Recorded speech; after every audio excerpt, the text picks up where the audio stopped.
કારતક સુદ એકમના દિવસે બધા ગોવર્ધન પૂજન માટે ચાલ્યા. બળેન કો આગે લે ગિરધર, શ્રી ગોવર્ધન પૂજન ચલે. નાના છોકરાઓ આગળ દોડાદોડી કરવા લાગ્યા. ભગવાને રોક્યા. બાળકો એટલે ઉત્સાહ અને વૃદ્ધો એટલે અનુભવ. હંમેશા અનુભવ આગળ રહેવો જોઈએ અને ઉત્સાહ પાછળ રહેવો જોઈએ. જૂની અને નવી પેઢી વચ્ચે જો અન્ડરસ્ટેન્ડિંગ થાય, સમજણ કેળવાય તો સમાજમાં ક્રાંતિ આવે. વડીલોને આગળ રાખ્યા. બ્રાહ્મણો મંત્રોચ્ચાર કરે, મંગલ વાદ્યો વાગ્યા. ગિરિરાજજીની તળેટીમાં આવે. કોઈએ કહ્યું કે પેલા ગંગાજલથી સ્નાન કરાવો.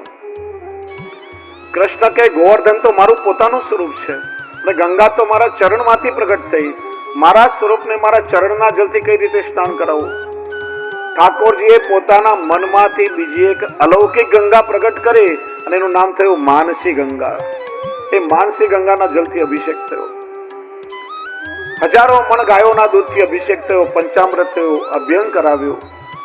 પછી શુદ્ધ જલથી સ્નાન કરાવી, અંગવસ્ત્ર થયું, ગુલાબનું અત્તર સમર્પિત થયું, લાલ ધોતી ઉપરણા શૃંગાર થયા, સુંદર પુષ્પોની માલા સજાવી, કેસરનું તિલક, કુમકુમનું કમલપત્ર થયું, કુંવારનો ભોગ સજાયો. નંદરાયજીએ બધાને પેરામણી વાટી અને હલ્દી કંકુના થાપા લગાડ્યા. આ બધું જ આજે આપણે હવેલીમાં નંદાલયમાં ગોવર્ધન પૂજામાં દર્શન કરવા મળે. મેં કહ્યું કે બધો જ ક્રમ વ્રતલીલા અનુસાર થાય છે. ત્યાર પછી તળેટી ખાસા થઈ, ગુલાલ અબીલના ચોક પૂર્યા. સૌથી આગળ દૂધઘરની સામગ્રી, પછી હંસકડીના ટોપલાને ટોપલા સજાવા લાગ્યા. થર લાગી ગયા. હલ્દીનું અષ્ટદળ કરી ઘાસનું બીડું બનાવી ભાતના ટોપલા ઠલાવ્યા. જો અન્ન શબ્દના બે અર્થ થાય. અન્ન એટલે અનાજ, અન્ન એટલે ચોખા, કોટ એટલે પહાડ અતિશય. આમ ભાતનું મોટું પર્વત જેવું થઈ ગયું, એટલા માટે અન્નકૂટ કહેવાયો છે.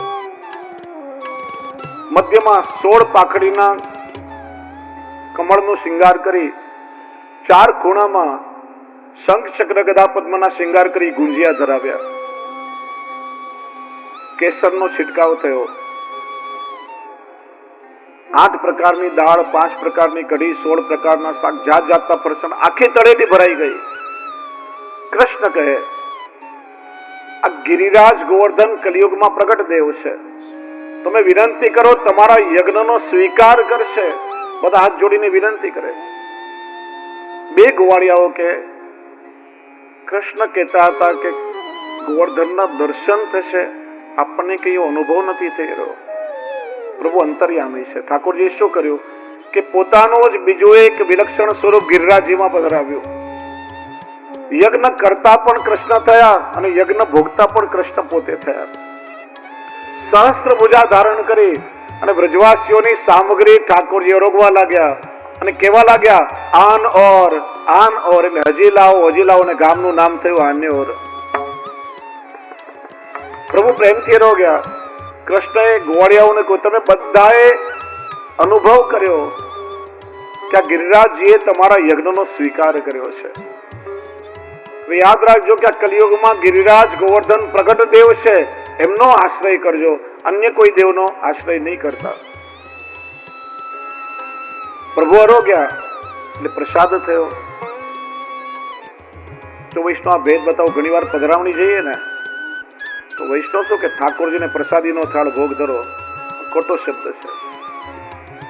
ભગવાનને પ્રસાદી ન ધરાય, ઠાકોરજીને ધરતા પેલા સામગ્રી કહેવાય. આપણે ઠાકોરજીનો પ્રસાદ લઈએ. પ્રસાદ એટલે પ્રસન્નતા અને પ્રસાદ એટલે કૃપા. પ્રસાદ સ્વરૂપે કૃપા પ્રાપ્ત થાય. પ્રભુ ઉત્તમ વસ્તુના ભોગતા છે. ઠાકોરજી કોનો પ્રસાદ લે? પેલાથી તમે કહો કે પ્રસાદ ધરો તો વાણીથી ઉચ્છિષ્ટ થઈ ગયું, ઠાકોરજીને ક્યારેય ના સ્વીકારે. એટલે વૈષ્ણવની વાણીમાં પણ વિવેક હોય. આ બધા પ્રોટોકોલ શીખવા જોઈએ વૈષ્ણવોએ. ઠાકોરજીના ધરતા પેલા સામગ્રી કહેવાય ને પ્રભુ આરોગ્ય પછી પ્રસાદ થાય. બધા જ બ્રજવાસીઓ લૂંટીને પ્રસાદ લેવા લાગ્યા. ત્યાં નારદજી આવ્યા. કણકા પ્રસાદ લીધો, એક પેંડો લઈને સીધા સ્વર્ગમાં ઇન્દ્ર પાસે ગયા. લે ઇન્દ્રા, પેંડો ખા. શેનો છે કે પેલા ખાતો ખરા, પછી કહું. ખવડાવ્યો. કેવો લાગ્યો? અરે બહુ મીઠો લાગ્યો. શેનો છે કે તારી બે ઇજ્જતીનો. પેલા કૃષ્ણ નામના ગોવાળિયાના કહેવાથી બ્રજવાસીઓએ તારો યજ્ઞ બંધ કરી ને પેલા ગોવર્ધન પર્વતનો યજ્ઞ કર્યો. કેટલું અપમાન કહેવાય તારું. ઇન્દ્ર ક્રોધે ભરાયો, અપશબ્દ બોલ્યો 6 પ્રકારના. વાચાલમ, બાલિશમ, સ્તબ્ધ, અગ્ન પંડિત માનિનમ, કૃષ્ણ મર્ત્ય મુપાસિત, ગોપા મે ચક્રો અપ્રિયમ. એક શંકા થાય, ભાગવત ભક્તિની સંહિતા છે. ઇન્દ્ર ક્રોધે ભરાઈને અપશબ્દ કેમ બોલ્યો?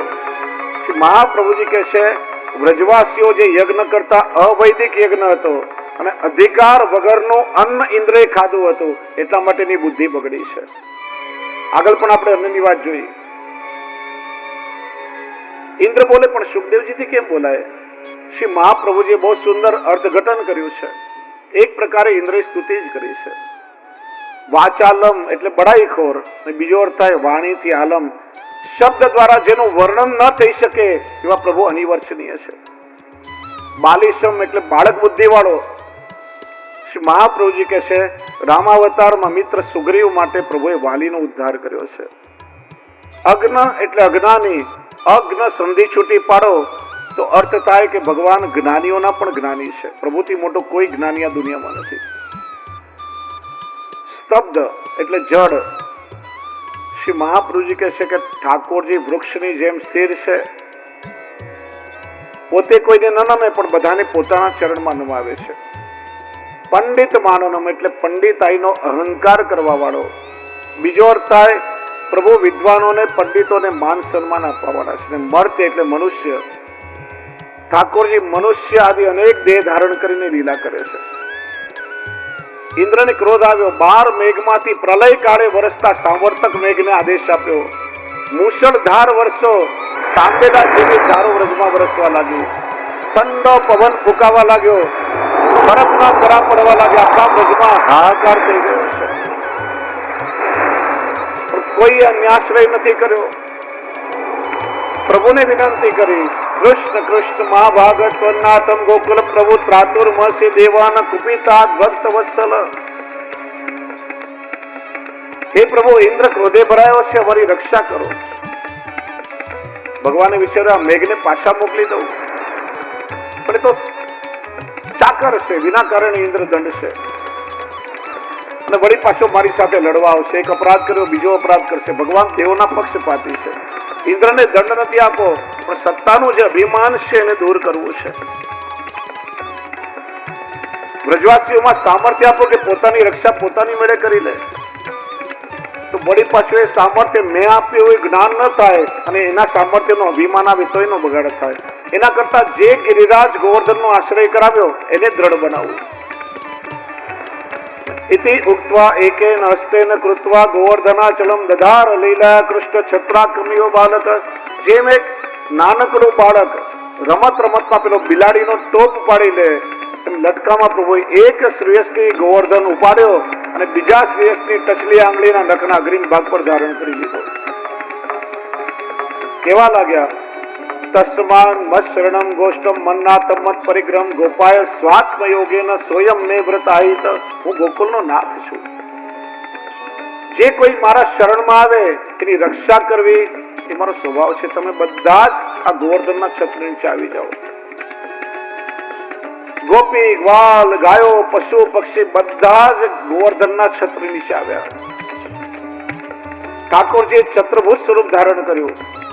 2 શ્રેયસથી મધુર વેણુ નિનાદ કર્યો.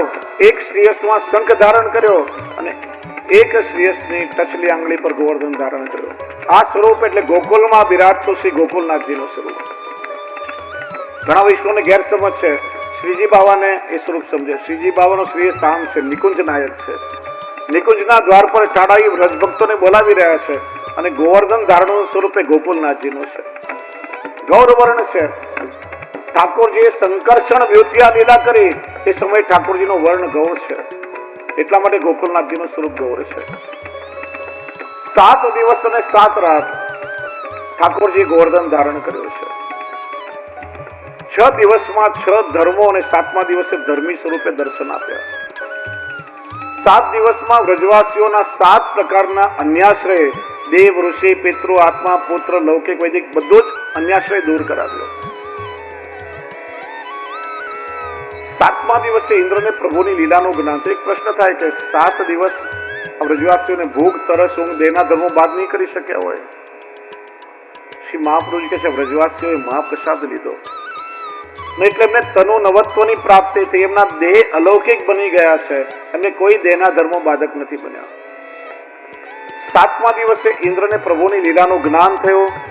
ઐરાવત હાથી પર બેસી સુરભી ગાયને સાથેલી વ્રજમાં ઇન્દ્રોલી ગામ છે ત્યાં નીચે ઉતરી અને દંડવત કરતા કરતા મુખારવિંદ સુધી આવ્યો છે.